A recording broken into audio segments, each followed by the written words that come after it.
एला की एक जिद ने साकिब साहब को मौत के धियाने पर पहुंचा दिया। बाप की गैरत का जनाजा निकल गया और बेटी खामोश तमाशाई बन रही। जैसे ही एला के कमरे का दरवाजा खुला, अंदर का मंजर देखकर साकिब साहब की रूह कांप उठी। सामने उनका सगा भतीजा एहतशाम एला का हाथ पकड़े उसे घर से भाग जाने पर इत्मादा कर रहा था। पूरे घर में सन्नाटा छा गया। साकिब साहब और ओन जैसे ही एला के कमरे में दाखिल हुए, उनके होश उड़ गए। एहतशाम जबरदस्ती एला का हाथ थामे कह रहा था, एला चलो यहाँ से भाग चलते हैं, अब यही एक रास्ता रह गया है। एला की आंखों में खौफ साफ नजर आ रहा था। वो मुसलसल पीछे हटने और अपना हाथ छुड़ाने की कोशिश कर रही थी, लेकिन साकिब साहब को यही लगा कि एला ने खुद एहतशाम को यहाँ बुलाया है। साकिब साहब का पारा आसमान पहुँच गया। वो गुस्से से गरजते हुए बोले, एहतशाम तुम्हारी हिम्मत कैसे हुई मेरी बेटी के कमरे में आने की? तुमने क्या समझ रखा है? क्या तुम एक बार फिर से मेरी बेटी की जिंदगी बर्बाद करना चाहते हो? शामी जो हमेशा से बुज़दिल था, साकिब साहब का गुस्सा देखते ही वहाँ से दम दबाकर भाग निकला। मगर असल क़यामत तो अब एला पर टूटने वाली थी। साकिब साहब ने एला की तरफ देखा और इंतहाई टूटे हुए लहजे में कहा, एला मैंने तुम्हारी खातिर क्या समझा नहीं किया। ओन जैसे ही हीरे को तुम्हारा नसीब में लिखा ताकि तुम महफूज रह सको, मगर तुम आज भी इस गंदगी की तरफ भाग रही हो। क्या मेरी पगड़ी इतनी सस्ती थी कि तुमने उसे एक बुज़दिल इंसान के कदमों में रख दिया? क्या तुम्हें मेरी इज्जत का जरा भी ख्याल नहीं? एला जो अब तक खामोश खड़ी थी, अचानक फूट पड़ी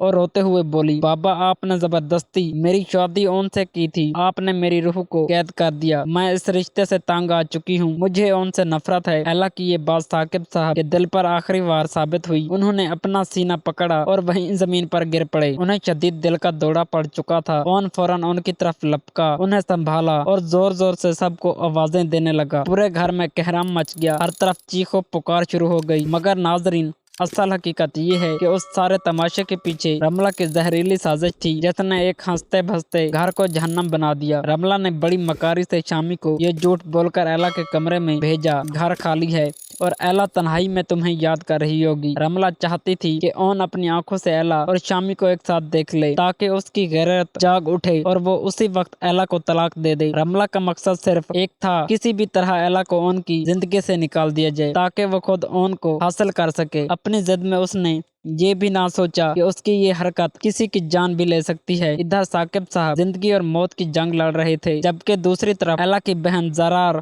उसके पास आई। जारा की आंखों में हमदर्दी नहीं बल्कि शदीद गुस्सा था। उसने एला को संजोड़ते हुए कहा, होश के नाखून लो। एला, जिस शामी के लिए तुम अपना घर उजाड़ रही हो, वो एक बुज़दिल इंसान है। वो अपनी माँ के साय से भी डरता है। वो कभी तुम्हारे लिए खड़ा नहीं होगा। तुम अपनी बर्बादी अपने हाथों से क्यों लिख रही हो? जारा ने मजीद कहा, कौन एक हीरा है, वो हर बार तुम्हारे जख्मों पर मरहम रखने को कोशिश करता है। अगर आज तुमने उसका इत्मीनान खो दिया तो याद रखना, पूरी जिंदगी सिर्फ पछतावा तुम्हारा मुकद्दर होगा। जारा की ये बातें एला को अंदर तक हिला कर रख देती हैं। कौन खामोशी से ये सब कुछ देख रहा था। वो हमेशा एला को तहफ़्फ़ुज़ देना चाहता था, लेकिन आज उसकी खामोशी बता रही थी कि वो अंदर से टूट चुका है। दूसरी तरफ उनकी वालदा राहत जो पाकिस्तान छोड़कर जा रही थी, जब अस्पताल पहुंची तो उन्होंने एला से कहा, एला मेरे बेटे ने बरसों लोगों के ताने सुने हैं, उसे कभी माँ की मुकम्मल मोहब्बत नहीं मिली। मैंने उसे तुम्हारे हवाले इस उम्मीद पर किया था कि तुम उसका घर बसाओगी, मगर तुमने तो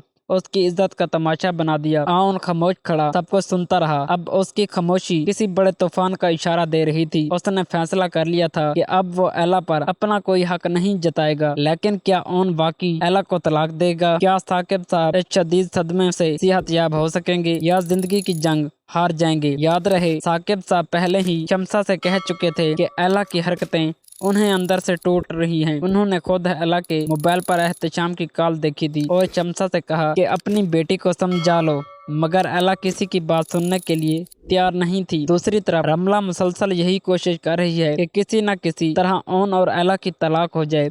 इस मकसद के लिए उसने जानबूझकर एहतशाम को एला के कमरे में भेजा। अब आने वाली किस्त में गालिब इम्कान यही है कि साकिब साहब और ओन को भी कमरे तक पहुँचाने के पीछे रमला का ही हाथ होगा, ताकि ओन अपनी आंखों से ये सब देखे और गुस्से में आकर एला को तलाक दे दे। अब आप लोगों का क्या ख्याल है?